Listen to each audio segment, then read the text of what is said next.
small, medium enterprise business. Okay. For budget is basically an estimate or a projection of revenue and expenditure for a specific period of time. Usually, we say 12 months for ease, which is usually the fiscal year. You want to break down what expenditure and all of these terms, mean? Yeah, when we say a projection or an estimate of revenue and expenditure, revenue is what you own, like income, a little bit more than income. It could also be what we can describe as grants. But any inflow is what we categorize as revenue. Okay. While your expenditure will be exactly what you spend. Which usually we divide into two major categories: your capital expenditure and what we call the recurrent expenditure. So, the summation of revenue minus expenditure will give you what you describe as your budget balance, which usually could be a deficit or a surplus.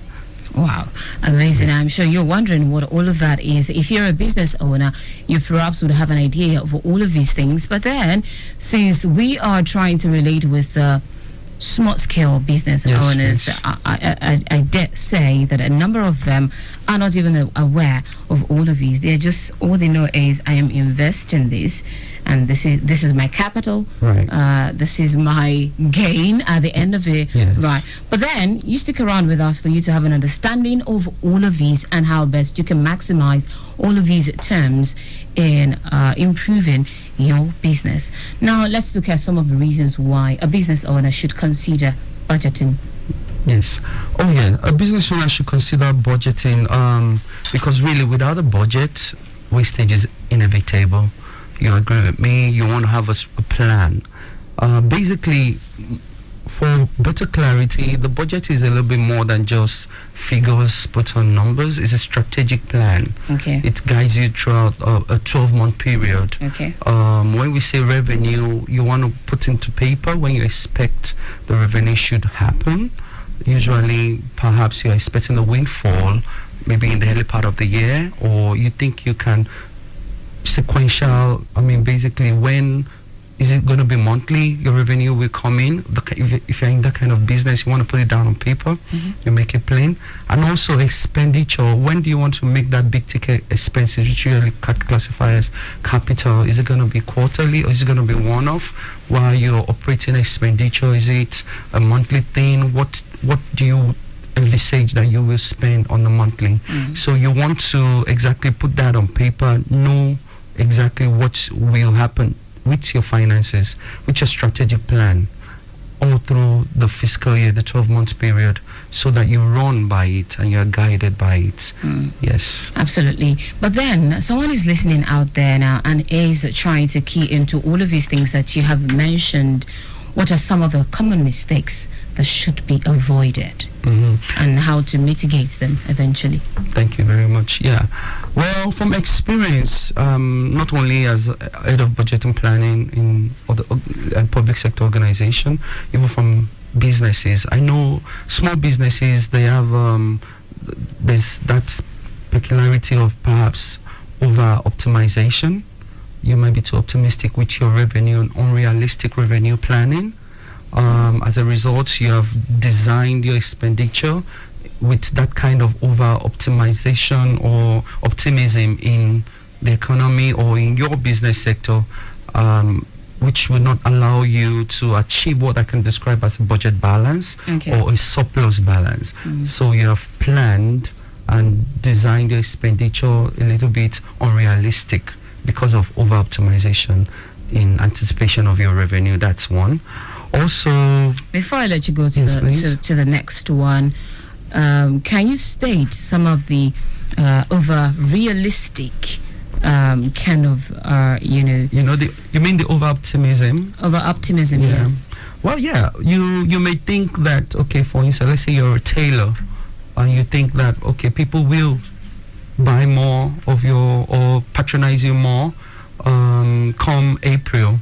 Okay. And this year, or let's say the particular year you are in, things don't go that same way. So you have planned to say, I'm going to make this figure or I'm going to make this revenue, or this windfall will come in in certain period of time of the year, and it doesn't come in all through the year. Sure. So that's kind of unrealistic optimization.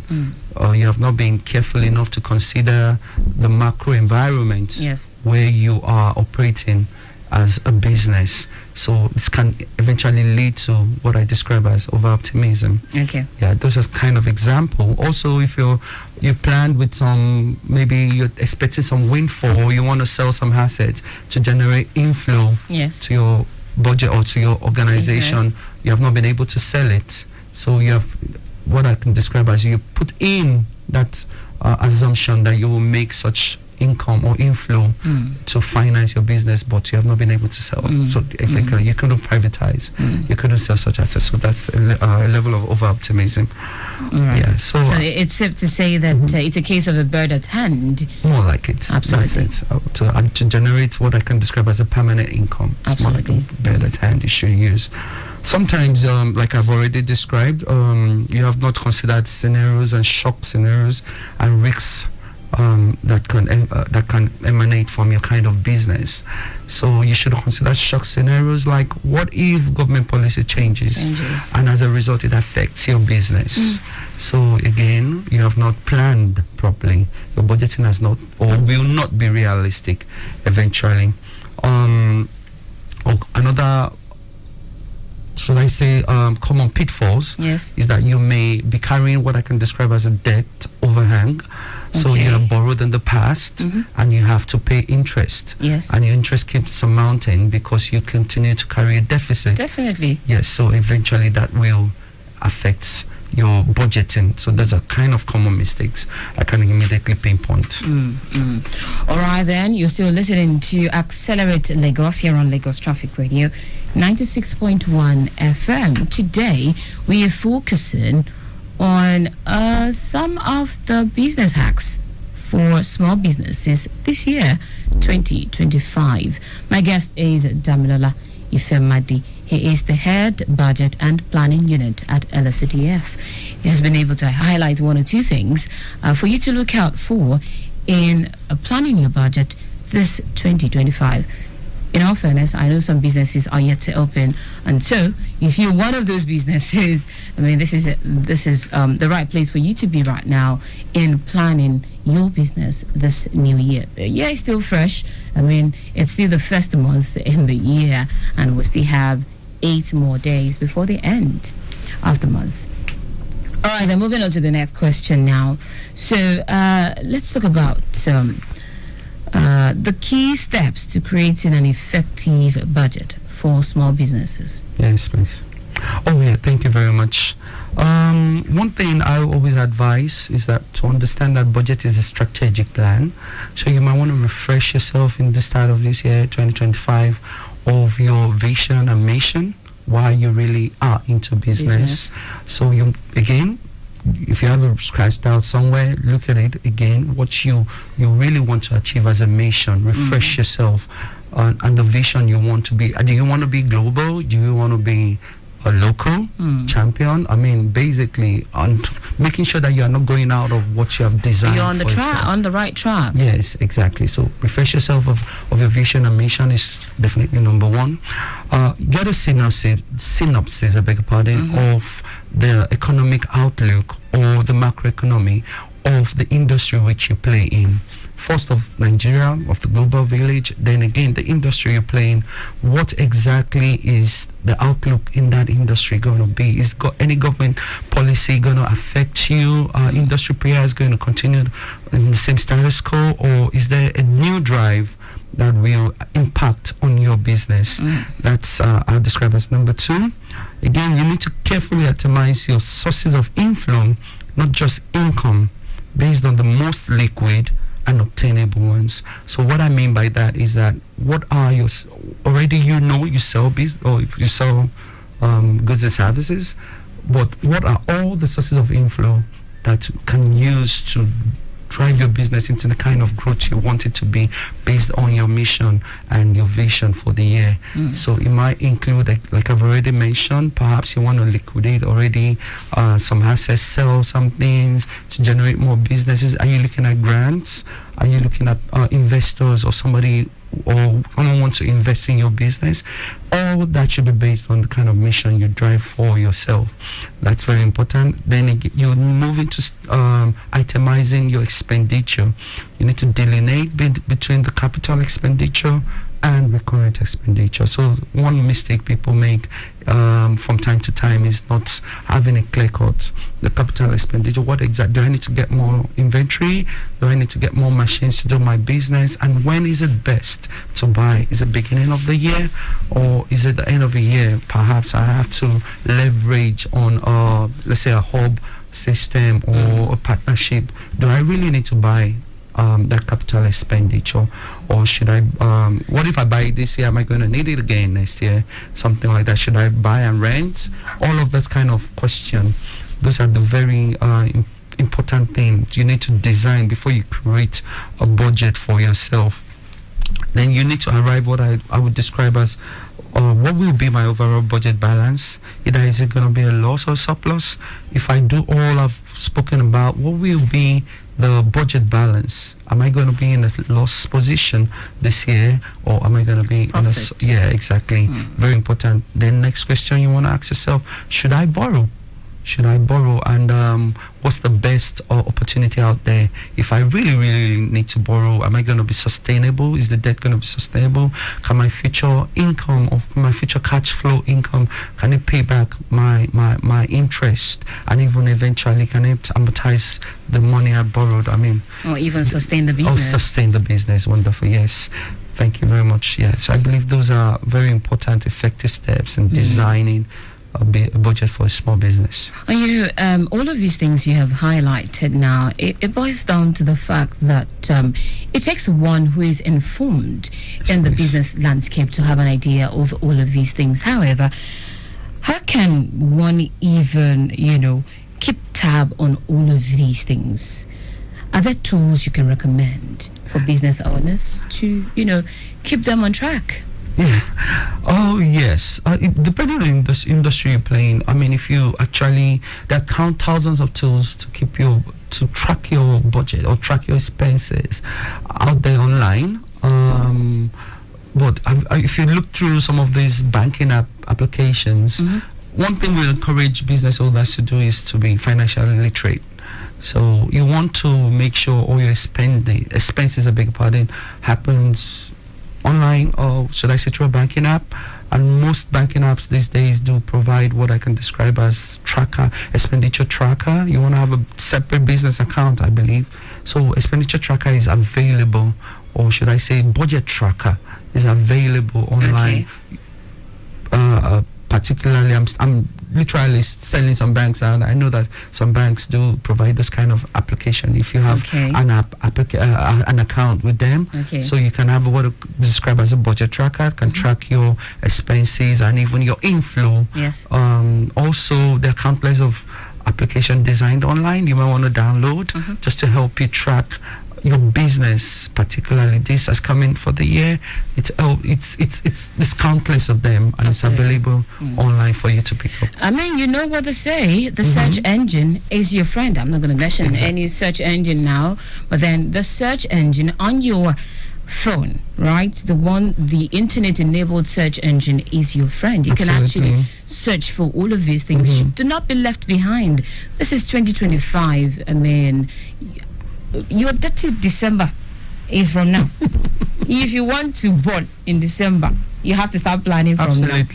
All right then, Lagos, you can catch up with us, catch up with the conversation. You can be a part of this by calling 0809-912-0777. Quickly, let's intimate Lagosians on what the roads are looking like at this time. Thank you so much, Tomiloba. I have a review on Ikorodu Road, and it says it's still very appreciable but slow. Leaving a Wodi in Wodi lady. You also have it slow ascending the Eko Bridge all through to connect Eko Bridge by NEPA in Wedakogbo due to repair work ongoing within that area.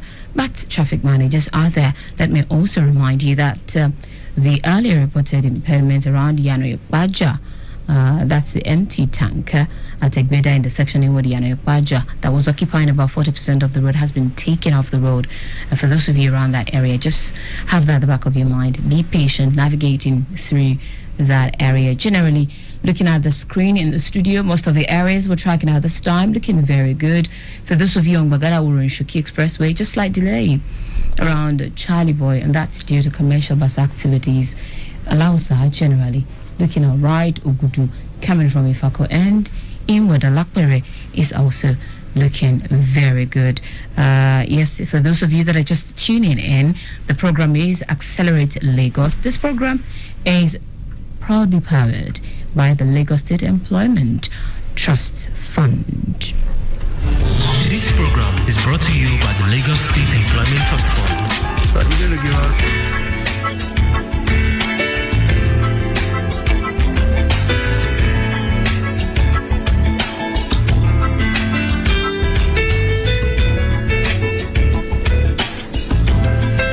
Again, for you to be a part of the program, you can call 0809-9120-777 or 0915-387-7127. I'll take that again, 0809-9120-777 or 0915-387-7127. If you are not able to reach us via telephone call, you can send a text to our WhatsApp platform. I prefer that way. I will be able to connect with you a lot better.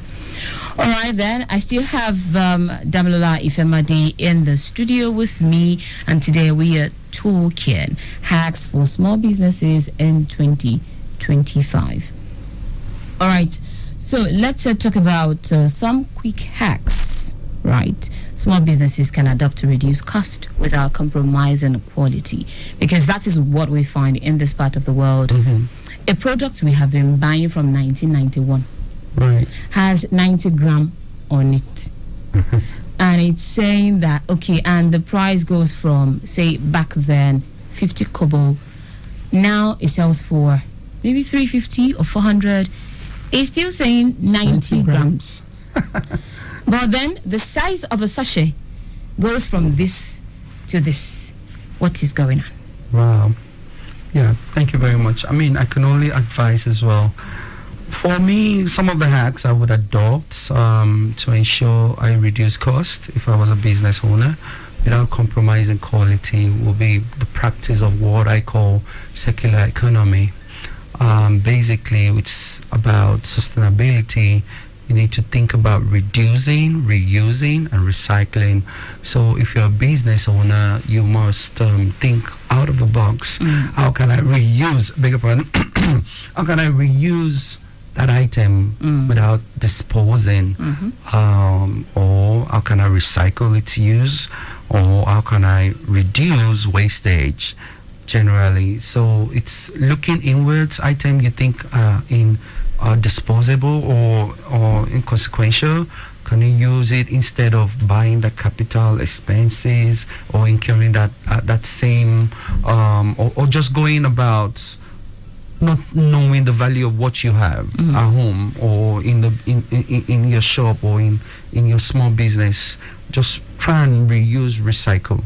And another point that easily comes to mind is a term we economists describe as scaling or scale economy. You might think of how about you pull resources together. You're in a business space, or you work with, or you're in a sector. You want to buy certain things, or you might want to leverage on the fact that you have other people in your sector, other competitors. Perhaps you can scale together and buy in bulk, which will eventually reduce cost of purchases for your business. So it definitely will work. You'll be able to reduce cost if you scale in your purchase. You buy sequentially, scale in magnitude than just buying in silos. So yeah, those hacks will go a long way to what I can describe as reducing cost, and not compromising quality is eventually sticking to the quality of what you initially set out to deliver to customers through your mission. So some people may eventually see you as maybe she's too pricing, compromising quantity. Yeah, exactly. But because when you started out, you had a mission that this is your niche of market. Okay. This is your niche of market. You perhaps want to supply goods and services to high net worth people. Okay. Or perhaps you want to take over market, you want to just do generally. Yes. Once you define your mission, it guides you all through the year. Absolutely. So you just have to stick to the quality. And again, you have to explain. If prices go up, it's a function of the macroeconomy. Okay. Your customers will have to think around the fact that it's not your direct exploitation, it's a function of inflation, or perhaps the rate of return. This is Nigeria. Yes. Your interest rate that you need to pay back if if you're borrowing for the business, so to say. So eventually you have to find a way of pushing it down to customers, but notwithstanding, not exploiting customers. So, but you must stick to quality and let your vision guide you. Let your vision guide you. And most likely that's what a lot of companies, a lot of business owners are doing as regards, the quantity that we get to see, the dropping quantity that we get to see. I have a text coming in here that says, "Good morning, Traffic Radio. Well done, Damilola. I want to ask the country's inflation rate. How can we plan our annual budgeting to fit inflation in so we won't be disappointed with under budgeting? Secondly, I want a gift via this program on the 18th of December. When should we go to our local government to pick up?" Oh, you want a gift? Okay, that's fine. Okay. Then we just go on with the first question. Right, yeah. I'll respond to that. Don't worry. Okay, cool. Yeah, that's why I said if you listen to me carefully, the first section of the show, or perhaps you're just joining, to design your budget, one of the most important things you need to first try to find out or try to study is the sector you work in. What's the macroeconomy forecast or prognosis in that sector saying for year 2025? This is something you should have done since like December 2024. You should be proactive about it. What is my sector saying? So how is the inflation directly, or inflation level in Nigeria, directly affecting my sector? If you're into food, what is food inflation saying? If you're into textile, what is happening in my sector? Is Nigeria manufacturers beginning to produce competitive products? So perhaps foreign inflation is dropping.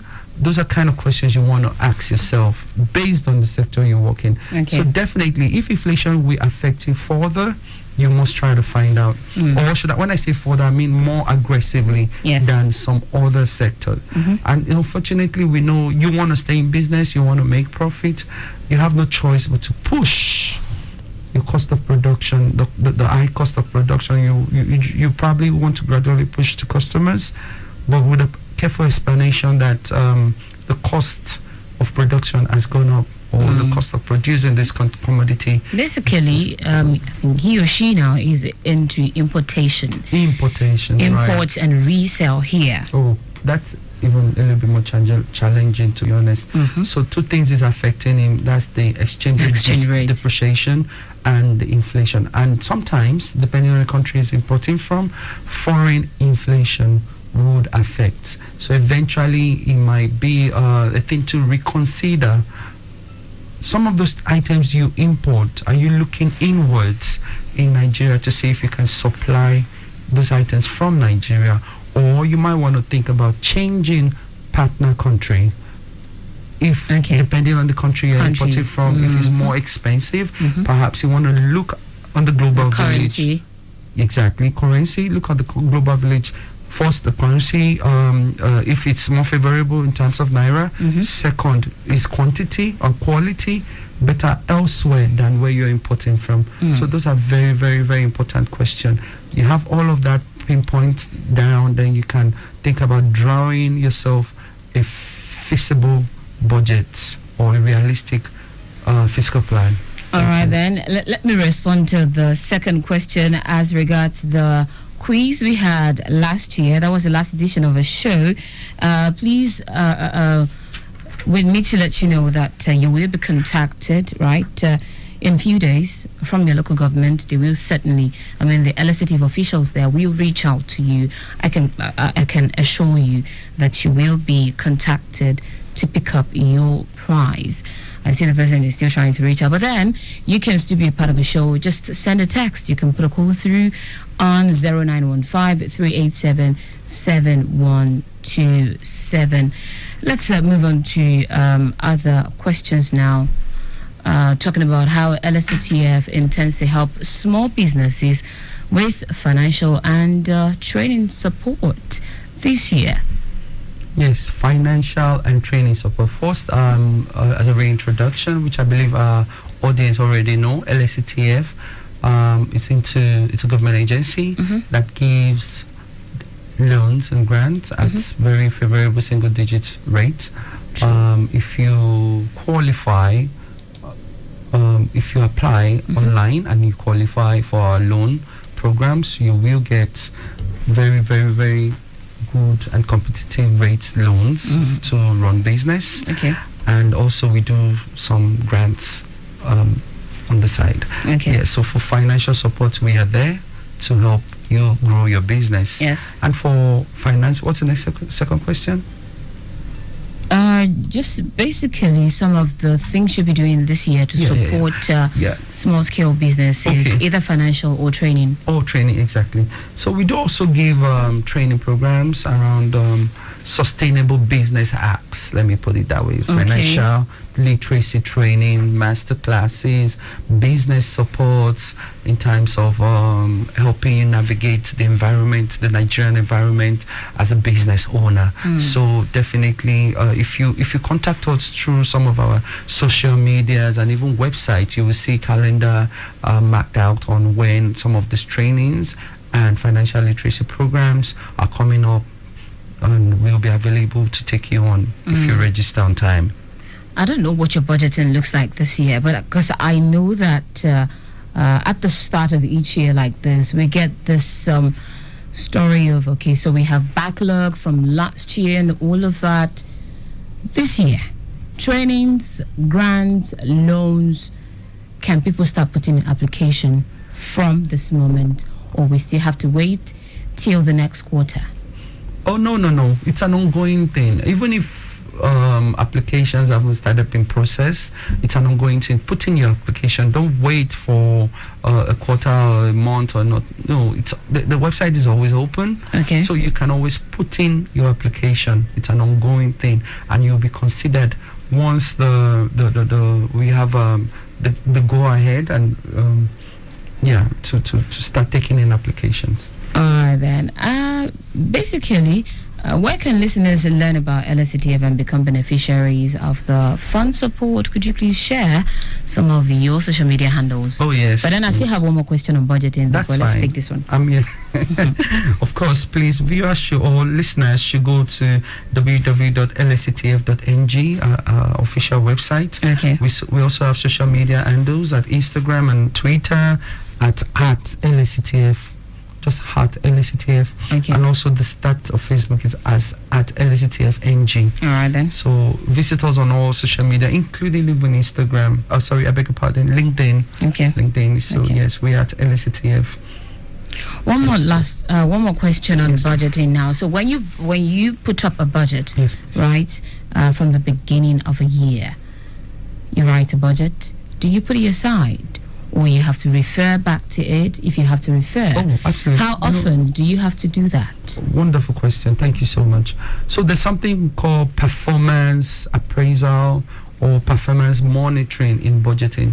So it's very important to design a realistic budget or for subsequent years. As the years goes by, you must appraise yourself either monthly. Well, monthly might sound a little bit too tactical.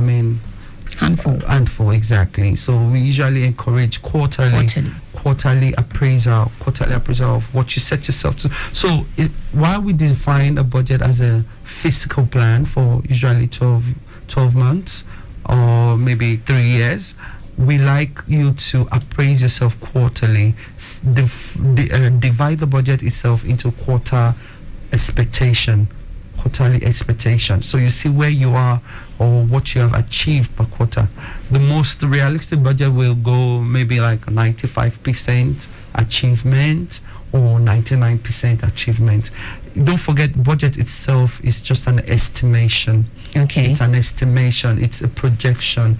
So if you are so realistic after going through your strategy of vision, mission, going through the macro analysis and how it affects your industry, going through your what is realistic in your income and expenditure, we expect that you should at least achieve a 95% performance with your budget at the end of the year.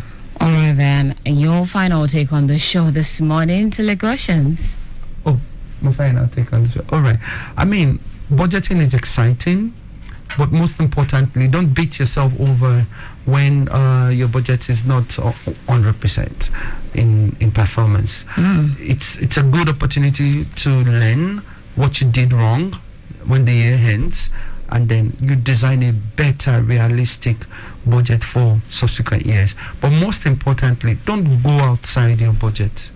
Do not go outside what you have planned. Everything you want to achieve as a new year starts, or as a business owner, should be written down plain on paper. You run with it, and eventually that's what we call a budget in itself. So if at all you want to go outside your budget, it's better to replan.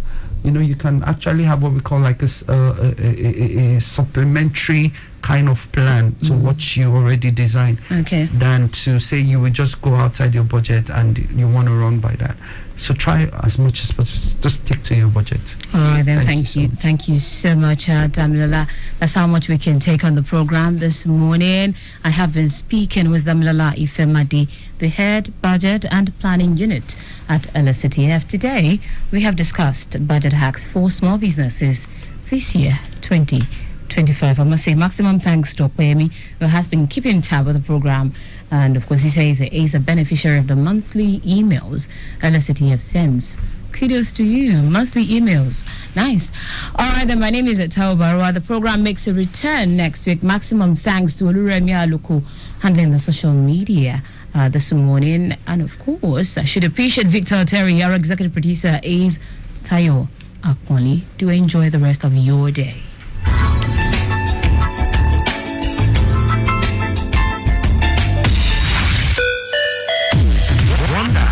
Gets you locked down all day, all time with that traffic report, just as and when you want it, with great music and lots more. Lagos Traffic Radio, your driving companion.